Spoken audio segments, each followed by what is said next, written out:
इस मूवी की शुरुआत में हम लोग दो जिगरी दोस्त को देख पाते हैं, सेबास्टियन और सीजू। ये दोनों एक बाइक मैकेनिक के दुकान पर काम करते हैं। सेबास्टियन की एक गर्लफ्रेंड होती है। जब भी उससे मिलने के लिए जाता तो अपने साथ अपने दोस्त सीजू को भी लेकर जाता। एक दिन दोनों अपने दुकान के ऑनर से 4 दिनों की छुट्टी लेकर वहां से एक बाइक लेकर किसी जगह पर जाते हैं।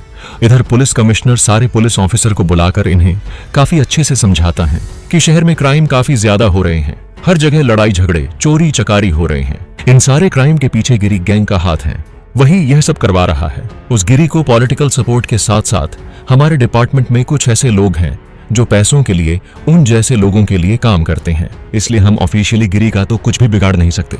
उसके गैंग के लोगों को हमें पकड़ना होगा। इधर सेबास्टियन और सीजू किसी काम की वजह से मार्केट जाते हैं। इसी दौरान सेबास्टियन एक शख्स को एटीएम के पास रुकाकर उसे धमकाने लगता है कि मुझे पैसे निकाल कर दो। इस समय सेबास्टियन जब इस शख्स को डरा धमका रहा होता है तो सीजू यहाँ पर छाता ओपन करके खड़ा होता है, जिससे यहाँ के आसपास के लोगों को आते जाते हुए नजर ना आए। इस वक्त सेबास्टियन इस आदमी का गला काटकर इसे मार देता है और उसकी लाश को एटीएम के अंदर डाल देता है। किसी को भी शक नहीं होता इन दोनों पर। यह दोनों जल्दी से यहाँ से निकलते हैं। पहले से ही दोनों ग्लव्स और इस छाता को प्लानिंग कर रखे होते हैं। एक जगह पर आकर जला देते हैं, मतलब कि उन सारी चीजों को ग्लव्स, छाता। एक शख्स एटीएम में पैसे निकालने के लिए जाता है। वहां पर इस शख्स की लाश को देखकर पूरी तरह हैरान रह जाता है। इसके बाद होना क्या था, पब्लिक, पुलिस, हर कोई यहाँ पर आकर इकट्ठा हो जाते हैं।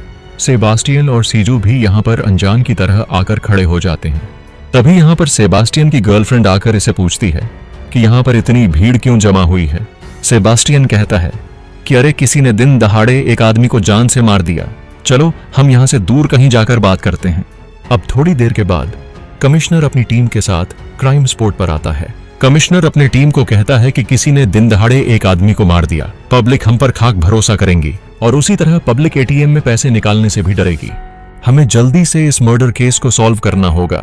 सबसे पहले तुम लोग यह मालूम करो कि क्या इस मर्डर केस में गिरी के गैंग का आदमी का तो हाथ नहीं। अगले सीन में हम लोग गैंगस्टर गिरी और उसकी पत्नी को देख पाते हैं। दरअसल गिरी की बहुत बड़ी जॉइंट फैमिली होती है। इसके फैमिली मेंबर में हर कोई शांत माइंड का होता है, मतलब कि लड़ाई झगड़ा नहीं करना चाहते। सिर्फ गिरी और इसकी माँ ही थोड़ा अलग माइंड के होते हैं, मतलब कि राउडी टाइप। आज इनके घर पर एक छोटी सी पार्टी होती है। जब गिरी खाना खा रहा होता है तब गिरी की बहन इसके पास आती है, जो कि एक पुलिस ऑफिसर होती है। इसी दौरान गिरी की बहन को उस एटीएम वाले मर्डर केस के बारे में मालूम पड़ती है कि दिन दहाड़े एक आदमी को मार दिया। गिरी से पूछती है क्या यह काम तुम्हारे गैंग का है। गिरी कहता है आज तो हमारे लोगों ने किसी को नहीं मारा। अब सच मालूम करने के लिए गिरी अपने लोगों के पास कॉल करके पता करने लगता है। गिरी के सारे लोग यही कह रहे होते हैं कि नहीं भाई, हमने किसी को नहीं मारा। गिरी कहता है कि अगर हमारे गैंग ने नहीं मारा तो फिर उसे मारा किसने। इधर सेबास्टियन और उसकी गर्लफ्रेंड किसी होटल पर जाकर जूस वगैरह पीते हुए बात कर रहे होते हैं। दोनों अपना मूड बनाने के लिए एक बाथरूम में जाकर चुम्मा चाटी करने लगते हैं। इसके बाद सेबास्टियन और सीजू दोनों के ऊपर पुलिस वाले शक ना करें, इसलिए दोनों पुलिस स्टेशन जाकर अपना बयान देने लगते हैं कि सर उस लाश को पहले हम दोनों ने ही देखा था। जब हम दोनों एटीएम के पास आ रहे थे तो एक आदमी वहां से जा रहा था, मतलब कि दोनों पुलिस स्टेशन आकर इस केस को डाइवर्ट करने की कोशिश कर रहे होते हैं। इसके बाद हम लोग गिरी की पत्नी गौरी को देख पाते हैं, जो सुपरमार्केट में जाकर कुछ सामान वगैरह खरीद रही होती है। तो इसी सुपरमार्केट में सेबास्टियन और सीजू भी आते हैं। गौरी को देखकर दोनों आपस में बात कर रहे होते हैं कि अरे ये आंटी तो इस उम्र में भी पटाखा है, बस मुझे किसी भी तरह करके इसे टच करना है। अब इस तरह से सेबास्टियन गौरी के बगल से जाते हुए उसकी कमर को टच करता है। तभी गौरी सेबास्टियन को खींचकर थप्पड़ मारती है। सेबास्टियन गौरी को सॉरी सॉरी बोलकर यहां से जाने लगता है। इसके बाद गौरी थोड़ा परेशान होती है। तब गिरी इसे पूछता है तो गौरी सारा सच बता देती है। अब यह बातें सुनकर गिरी को काफी ज्यादा गुस्सा आता है। सेबास्टियन और सीजू के पास आकर इन्हें बहुत ही बुरी तरह से मारने पीटने लगता है कि तुम दोनों के अंदर इतनी हिम्मत, तुम मेरे बीवी को टच करोगे, अगली बार यहाँ आसपास दिखा तो हाथ पैर तोड़ दूंगा। अब यहाँ लड़ाई झगड़े को देखकर इस मार्केट में मौजूद लोग इकट्ठा हो जाते हैं। सेबास्टियन और सीजू को बहुत शर्मिंदगी महसूस हो रही होती है। अब इसी रात गिरी के घर में छोटी सी पार्टी चलती रहती है। सभी लोग यहाँ पर मौज मस्ती कर रहे होते हैं और इधर हॉस्पिटल में सेबास्टियन और सीजू अपना ट्रीटमेंट करवा रहे होते हैं। तभी इनके पास 2 लोग आकर इन्हें पैसे देने लगते हैं, क्योंकि इसी आदमी के कहने पर ये दोनों उस शख्स को एटीएम में मारा। दोनों हॉस्पिटल से डिस्चार्ज होने के बाद अपनी बाइक लेकर हेलमेट लगाकर गिरी के घर के आसपास से चक्कर लगाते रहते हैं। मतलब कि यह दोनों यही जानकारी इकट्ठा करते हैं कि गिरी किस समय अपने घर में रहता है, किस समय नहीं रहता है, इसके घर कौन आते हैं कौन जाते हैं, घर में कितने लोग हैं। अब एक दिन गिरी किसी दूसरी जगह पर जाकर गौरी के पास वीडियो कॉल करता है कि गौरी, मैं जिस काम के लिए यहाँ पर आया हूँ वो अभी काम हुआ नहीं है, मुझे आने में थोड़ी टाइम लग सकती है।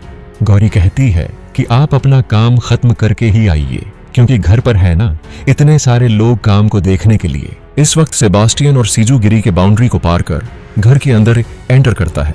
इन दोनों को अपने घर में देखकर गौरी पूरी तरह हैरान में रह जाती है। जब गौरी अपने काम वाली को बुलाने लगती है तो यह दोनों पहले ही काम वाली बाई को किसी दूसरे कमरे में लॉक कर दिए होते हैं।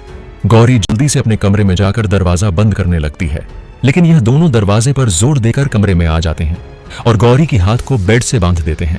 सेबास्टियन कहता है कि सिर्फ हमने तुम्हें टच किया तो तुम्हारा पति हमें मारा पीटा, अब देखो मैं तुम्हारे साथ क्या क्या करता हूँ। गौरी कहती है कि तुम मेरे पति के बारे में नहीं जानते, उनका नाम गिरी चेतन है, इस एरिया का सबसे बड़ा गैंगस्टर। ये दोनों कहते हैं तो क्या हुआ, और गौरी के साथ जबरदस्ती करने लगते हैं। और वहीं खड़ा सीजू वीडियो भी बना रहा होता है। अब जैसे ही इस बारे में गिरी को मालूम पड़ता है तो वह जल्दी से अपने घर आता है। अब सारे लोगों को इस कांड के बारे में मालूम पड़ चुकी होती है। घर में मातम सा छा जाता है। डॉक्टर गिरी को बताता है कि तुम्हारी बीवी बिल्कुल ठीक है, लेकिन वह मेंटली काफी ज्यादा डिस्टर्ब हो गई है। उस हादसे की वजह से अब गिरी अपनी बीवी के पास नहीं जा पाता, शर्मिंदगी की वजह से। यही सोच रहा होता है कि क्या चेहरा लेकर जाऊं मैं गौरी के पास। तभी गिरी की मां गौरी के पास जाती है और कहती है कि बेटी तू रो मत, तुझे कुछ नहीं हुआ। रास्ते पर चलते वक्त अगर कुत्ता काट लेगा तो क्या होगा, डॉक्टर के पास जाकर उसका ट्रीटमेंट करवाएंगे। ठीक ऐसा ही तुम्हारे साथ हुआ, 2 कुत्ते आकर तुम्हारे साथ जबरदस्ती की, इसमें तुम्हारी क्या गलती, शर्मिंदा तुम्हें नहीं उन दोनों को होना चाहिए। तुम फिक्र मत करो गौरी, तुम बहुत जल्दी ठीक हो जाओगी। इसके बाद गिरी की मां गिरी के पास आकर कहती है कि मैं गौरी को अपने साथ ले जा रही हूँ। जिस किसी ने मेरी बहू के साथ यह घिनौना दुष्कर्म किया है तुम उसे कभी भी मत छोड़ना। गिरी, मैं तुम्हें 3 दिनों का टाइम देती हूँ। तब जाकर गिरी अपनी बीवी के पास आकर इसे हक करके रोने लगता है। इसके बाद गिरी अपने घर आता है और घर के सीसीटीवी फुटेज को देखता है तो इसे सीसीटीवी फुटेज में साफ सेबास्टियन और सीजू नजर आते हैं, जो चोरी छिपे इसके घर में घुसे थे। गिरी अपने सारे गैंग मेंबर को इन्फॉर्म करता है कि यह दोनों जहां कहीं भी हो उसे पकड़कर मेरे पास लेकर आओ।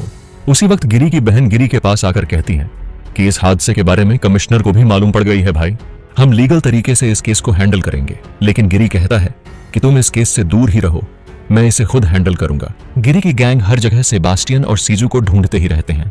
इसी दौरान गिरी के राइट हैंड डेविड को यह बात मालूम पड़ती है कि वह दोनों किसी मैकेनिक दुकान पर काम करते थे।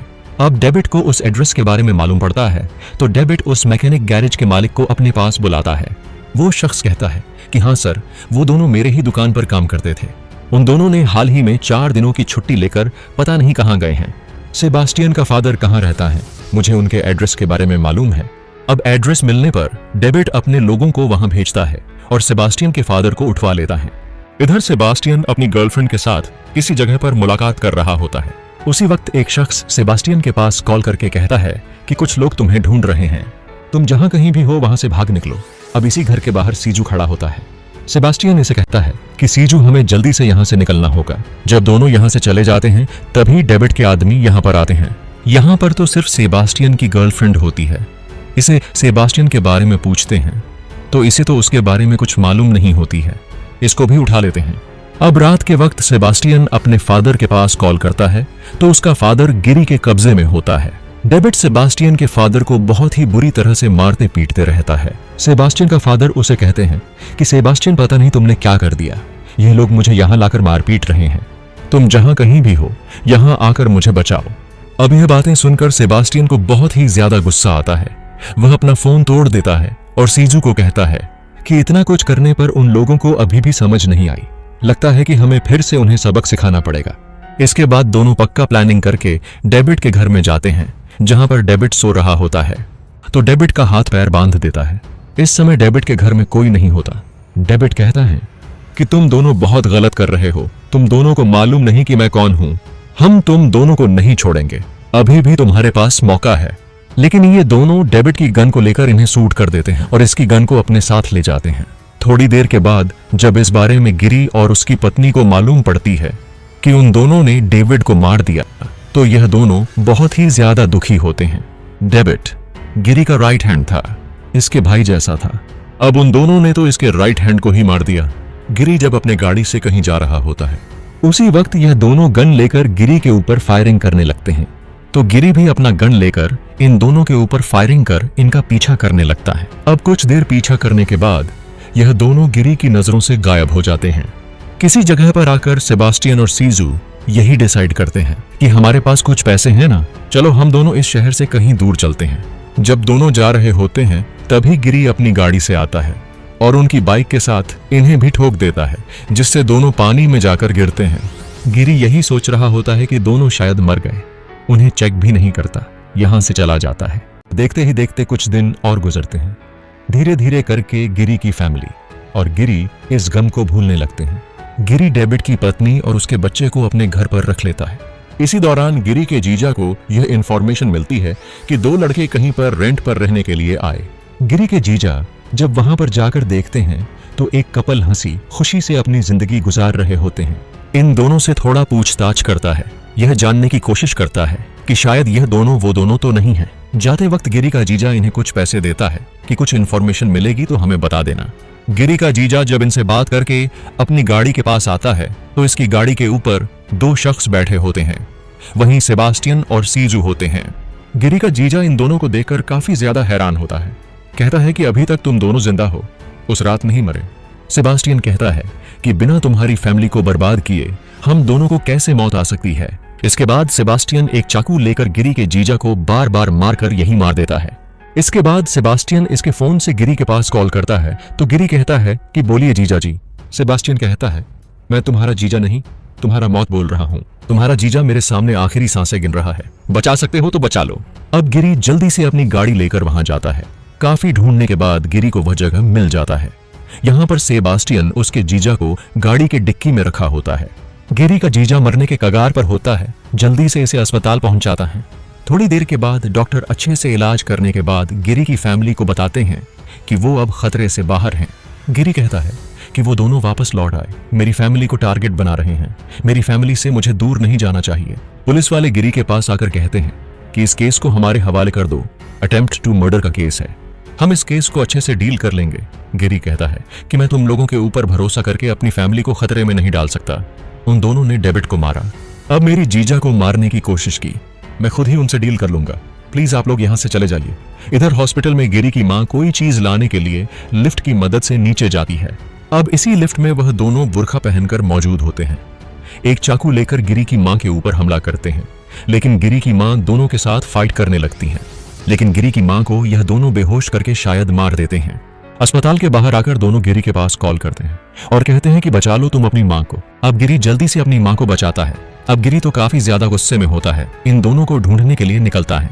गिरी यही सोच रहा होता है कि वह दोनों कहां पर छुपे होंगे। इसी दौरान गिरी को एक शॉक कर देने वाली बात मालूम पड़ती है कि सेबास्टियन और सीजू दोनों पुलिस के पास जाकर सरेंडर हो गए। अब यह खबर मिलते ही गिरी तुरंत पुलिस स्टेशन जाता है, जहां पर दोनों लॉकअप में बंद होते हैं। सेबास्टियन कहता है कि मुझे मालूम है गिरी, अगर हम बाहर रहे तो तुम हमें किसी भी तरह करके मार दोगे, इसलिए हम दोनों अब जेल के अंदर पूरी तरह से सेफ हैं। अब तुम हम दोनों का बाल भी बांका नहीं कर पाओगे। इन दोनों की बातें सुनकर गिरी को बहुत गुस्सा आता है। तभी यहाँ कमिश्नर आकर गिरी को कहता है कि सर आप प्लीज यहाँ से जाइए, हमें हमारा काम करने दीजिए। अब गिरी यहाँ से जाने लगता है, यही सोच रहा होता है कि इन दोनों ने मेरे फैमिली को बहुत तकलीफ पहुंचाया और मैं अपनी फैमिली के लिए कुछ भी नहीं कर पा रहा हूँ। अब अगले दिन पुलिस वाले सेबास्टियन और सीजू को कोर्ट ले जाने लगते हैं। कोर्ट के बाहर काफी सारे लोग आते हैं, पुलिस, मीडिया, पब्लिक और गिरी की गैंग। दोनों गिरी की गैंग को देखकर उनके ऊपर हंसने लगते हैं कि गिरी इतना बड़ा गैंगस्टर होने के बावजूद भी इनका कुछ भी नहीं बिगाड़ पा रहा। उसी वक्त एक अनजान शख्स इन दोनों के ऊपर फायरिंग करने लगता है, शोल्डर के ऊपर, मतलब कि यह दोनों नहीं मरते, सिर्फ जख्मी होते हैं। पुलिस वाले जल्दी से इन्हें हॉस्पिटल में एडमिट करते हैं। हॉस्पिटल के बाहर भी काफी सारी भीड़ जमा हो चुकी होती है और उसी तरह गिरी इसी मौके की तलाश में होते हैं। इस हॉस्पिटल के बाहर फुल सिक्योरिटी होती है। कमिश्नर पुलिस वालों को कहता है कि कल सुबह हमें किसी भी तरह करके इन दोनों को कोर्ट में ले जाना है। इसी दौरान एक एम्बुलेंस की ब्रेक फेल होने की वजह से वह डायरेक्ट हॉस्पिटल के अंदर घुस जाती है। अब इस वाकया को होता देख यहाँ मौजूद लोग उस ड्राइवर को जल्दी से बचाने की कोशिश में लग जाते हैं। दरअसल यह सब कुछ गिरी की ही प्लानिंग होती है। गिरी के लोग सेबास्टियन और सीजू को हॉस्पिटल से कब का उठाकर ले गए होते हैं। अब पुलिस को इसके ऊपर शक न हो, इसलिए गिरी इन दोनों को एक सुनसान जगह पर लाता है और इन्हें बहुत ही बुरी तरह से यहाँ पर मारता है।